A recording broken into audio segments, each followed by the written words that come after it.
You'll find violet in quiet places, at the edges of paths, tucked in the trees, blooming low to the ground. It disrupts the monotony of lawns, sidewalk cracks, and shaded spaces with heart-shaped leaves and flashes of purple. It doesn't try to dominate or climb, it's just there. And somehow, this simple existence creates change exactly where it is. That's what struck me most, spending time with Violet this spring. It reminded me that real strength doesn't always show up loud. Sometimes it looks like softness, persistence, and growing where you are. I've been spending time with Violet lately, harvesting a few leaves for tea, admiring its heart-shaped greens tucked in the grass. It's soft, subtle, but it's also incredibly strong. Violet is used in everything from coughs to skin inflammation to urinary tract issues to emotional overwhelm. It soothes, clears, and reminds us that healing doesn't have to hurt.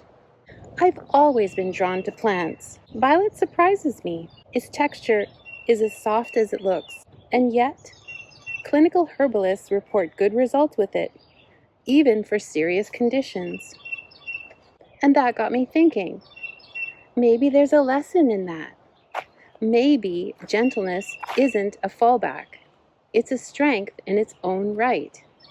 Violet helps us release what we no longer need, physically and emotionally. It clears heat, cools what's inflamed, and gently encourages the body to let go without pushing. And that's something I've been reflecting on a lot. So many of us, especially those who've been socialized to overgive, have learned that healing means working harder, that to get better, you have to strive, you have to fix, you have to prove. But Violet doesn't do any of that. It doesn't force or rush. It just arrives quietly and does what it needs to do, with care. It made me ask myself, what if healing isn't about effort? What if we don't have to push to change? What if real transformation can come through presence, gentleness, and allowing? It's not about being passive. It's about honoring what your body and your spirit actually need in that moment. Sometimes that's rest. Sometimes that's a cup of tea. Sometimes that's not having to carry it all alone. Violet also speaks to how we relate to others.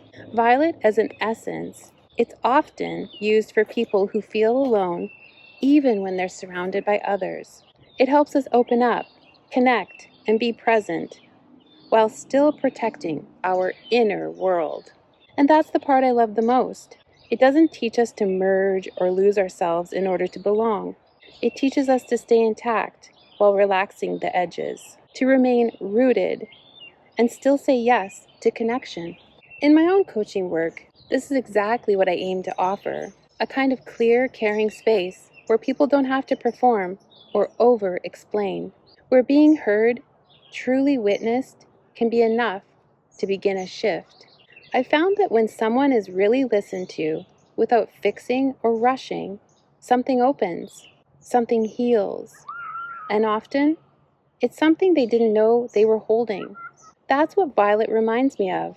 It doesn't take up space to compete. It simply creates space for what's real to emerge. We live in a world that rewards urgency, hustle, productivity, performance. There is this constant pressure to move fast, to grow more, to keep proving your worth.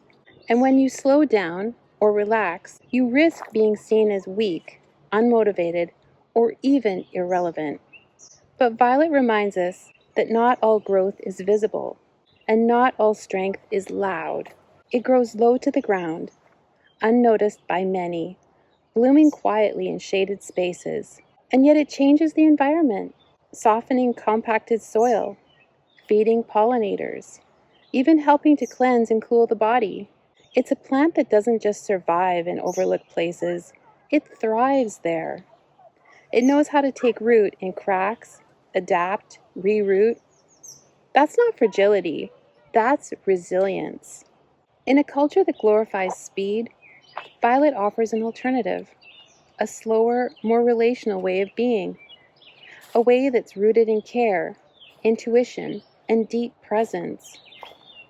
And maybe choosing that path, choosing to live in alignment instead of acceleration, is one of the most radical things we can do. So maybe violet isn't just medicine for the body. Maybe it's medicine for the way we move through the world. It reminds us that clarity can come without intensity, that release doesn't have to be dramatic, that connection can be tender and still rooted. If this reflection stirred something in you, if you're craving a gentler way to reconnect with yourself, I created a free printable called A Violet Reflection Guide. It's an easy-to-use companion with journaling prompts, nature invitations, and space for your own reflections at your own pace. And if you're ready to be witnessed in your own healing, I offer one-to-one coaching and nature-based sessions that hold space for exactly this kind of unfolding. No pressure, just presence. You can find the link below. As always, thank you for spending a few minutes with me and a few minutes with this little plant. Take care, and I hope you have a chance to take it outside. Bye.